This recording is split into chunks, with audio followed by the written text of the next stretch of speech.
블레셋 땅에서 여러 날을 지냈더라. 자, 여기서 그때에는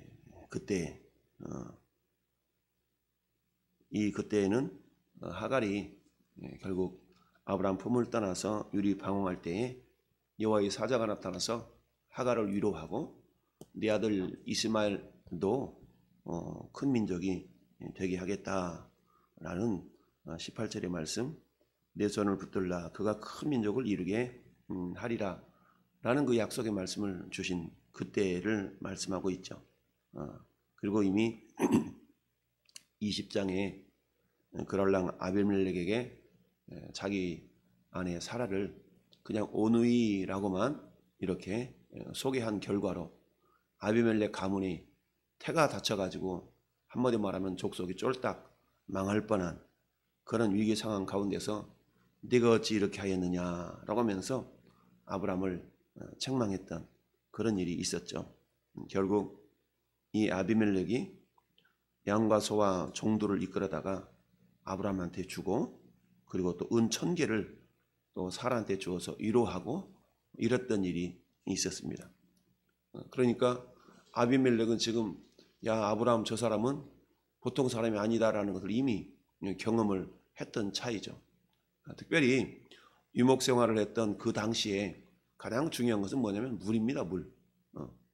가장 중요한 것이 우물인데, 그런데 세상 사람들이 바라볼 때 희한하다. 어떻게 저 아브라함이라는 사람은 파기만 하면 물이 잘 나오냐? 이런 일이 있었던 겁니다. 그러다 보니까 아브라함을 유심히 지켜봤던 그랄랑 아비멜렉이 이 아브라함을 보는 눈이 예사롭지가 않았던 거예요. 그러면서 22절에 그렇게 고백합니다. 아비멜렉과 그 군대 장관 비골이 아브라함에게 말하여 이르기를 네가 무슨 일을 하든지 하나님이 너와 함께 계시도다. 할렐루야. 이런 은혜가 우리 왕성교회를 섬기는, 아니 예수 믿는 모든 성도가 이런 소리를 듣기를 바랍니다. 무슨 말입니까? 예수 믿지 않는 사람이 예수 믿는 사람들을 바라보니까 뭔가 다른 거야. 그러면서 그 이유를 찾아보니까 야, 너는 확실히 예수 믿는 사람인데 하나님이 너와 함께 계신가 보다 라고 하는 그런 인정, 이런 것들이 나타날 수밖에 없었다라고 지금 22절을 말씀하고 있죠. 그러니 이 아브라함이라는 사람은 비록 이방인인데 우리가 거주하는 땅에 와서 우물을 팔 때마다 물이 잘 나오고 이런 걸 보니까 필시 하나님이 함께하지 않는다면 일어날 수 없는 그런 일이구나 라고 하면서 무슨 일을 하든지 하나님이 너와 함께 계시도다. 할렐루야. 무슨 일을 하든지 하나님이 당신과 함께 계십니다. 아멘. 무슨 일을 하든지 하나님이 너와 함께 계시다. 그러다 보니까 어떤 생각이 드는 거예요? 야, 이 사람을 이대로 가만히 내버려두면 안 되겠다 라고 하면서 무슨 조치를 취하는데 그것은 안전에 대한 조치. 그래서 23절에 그런즉 너는 나와 내 아들과 내 손자들에게 거짓되이 행하지 아니하기를 이제 여기서 하나님을 가리켜 내게 맹세하라. 내가 네게 후대한 대로 너도 나와 네가 머무는 이 땅에 행할 것이니라. 뭐라고 말합니까? 이미 마누라 팔아먹은 일 때문에 아비멜렉이 시급해가지고 양과 소와 노비와 그리고 어때요? 그야말로 은 1000개를 막 주어서 아브라함을 후대했던 일이 있었죠.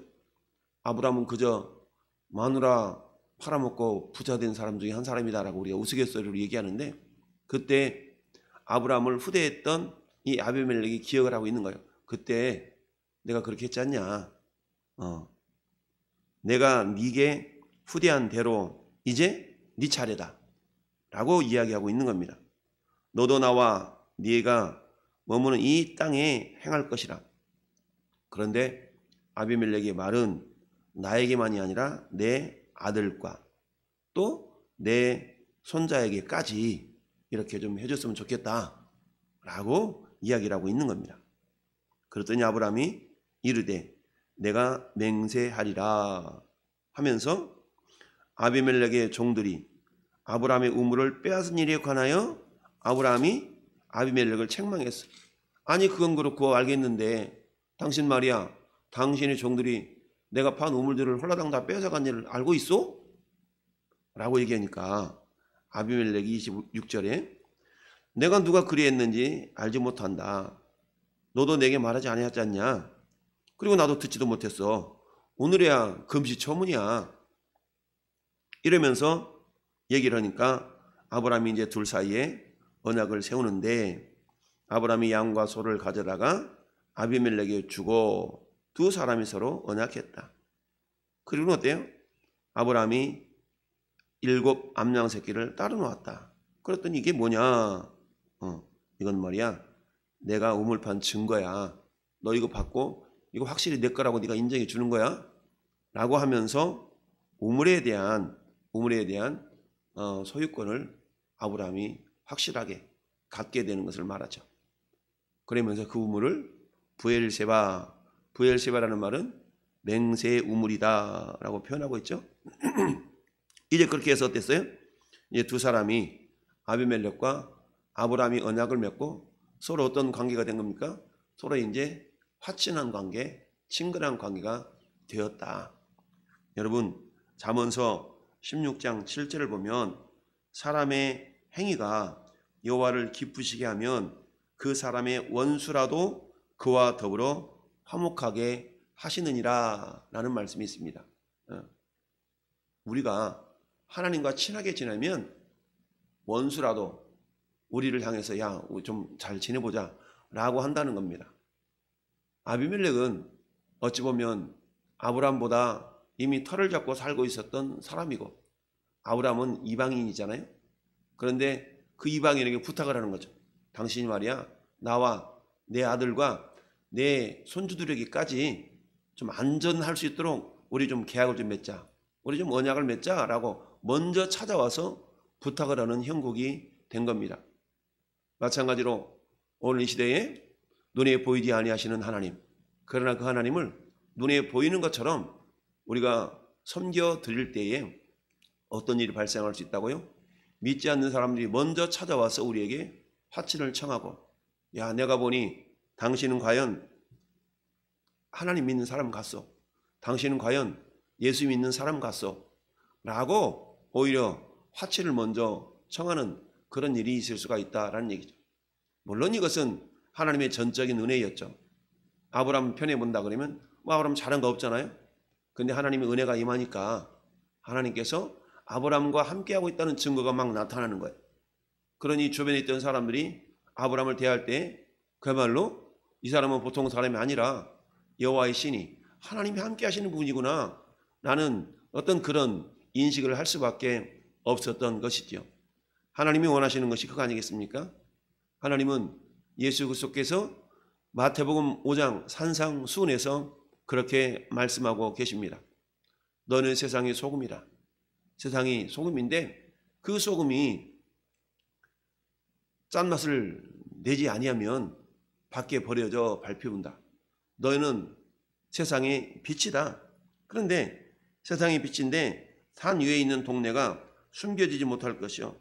사람이 등불을 켜서 말 아래 두지 아니하고 등경 위에 두나니 이러므로 집안 모든 사람들이 비친다. 이와 같이 너희 빛이 사람 앞에서 비치게 하여서 그들로 너희의 착한 행실을 보고 하늘에 계신 너희 아버지께 영광을 돌리게 하라 라고 말씀하고 있습니다. 가만히 보니까 어떤 사람이 굉장히 어떤 선한 모습이 나타나고 있는데 알고 봤더니 예수 믿는 사람이래. 이러한 소문들이 우리 믿는 사람들을 통하여서 이 세상에 흘려 퍼질 때 원수들이 와서 뭐 한다고요? 우리를 화친을 청한다 라고 성경은 말씀하고 있습니다. 자, 오늘 본문 속에서 아비멜렉과 그의 군대 장관 비골 그리고 아브라함이 언약을 맺는 모습을 보게 됩니다.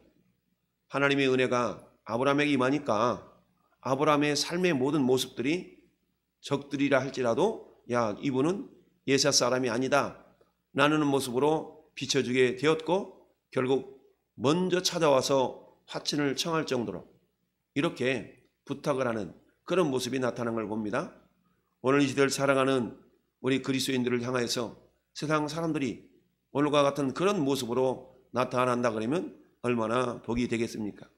그러나 많은 경우 우리 믿는 사람들이 덕을 끼치지 못하고 본이 되지 못하는 그런 삶을 살아가는 경우가 허다하다 보니까 기독교, 불교, 천주교 이런 종교에 대한 인식 자체 가운데 우리 기독교의 대사회적인 인식이 굉장히 좋지 않는 모습으로 나타나게 되는 걸 보게 됩니다. 물론 우리 기독교인들이 전부 다 잘못해서 그렇다라고 볼 수만은 없죠. 기독교가 참 진리다 보니까 세상 사람들이 우리 기독교에 대해서 박해를 받는 것은 당연할 수밖에 없다라고 어제 말씀을 드렸어요.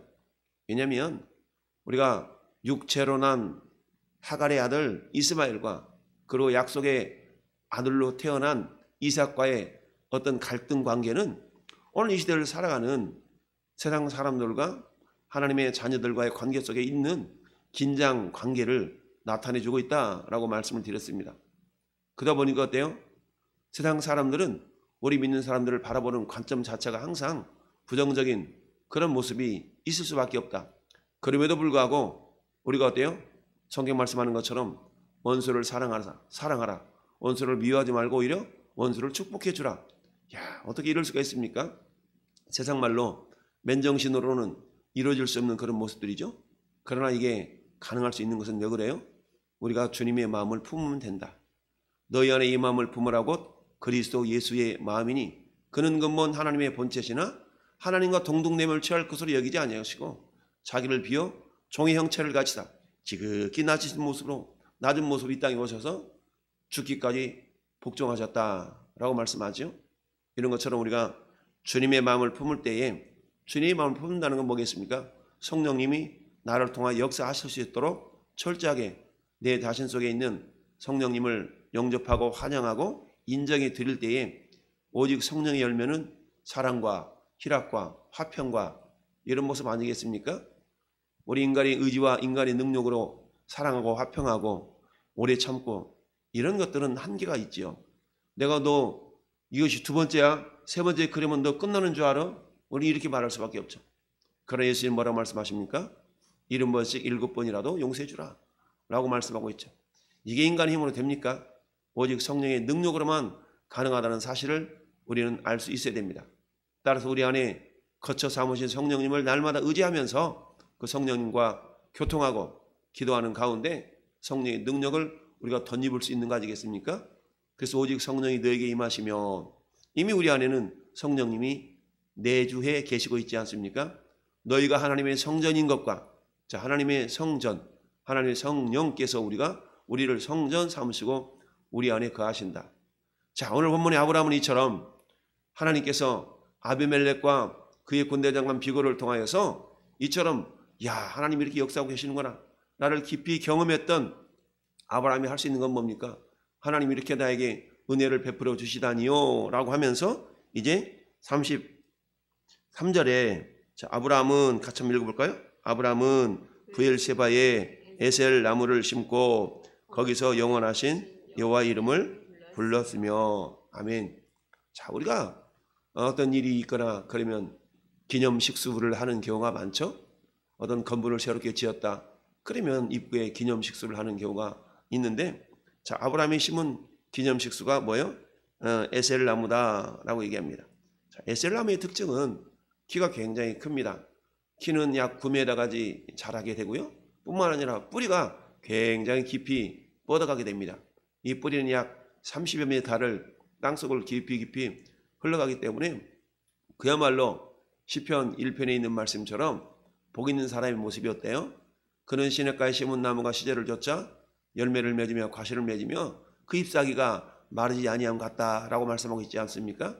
이처럼 시냇가에 심겨진 나무라는 것은 항상 뿌리가 깊숙이 뻗어져서 수분을 머금기 때문에 항상 잎사귀가 마르지 않는 그런 모습이다. 이런 것처럼 아브라함이 심었던 에셀 나무는 이처럼 항상 뿌리가 깊이 뻗고 나무가 높이 솟는 그런 나무다. 이것은 뭐예요?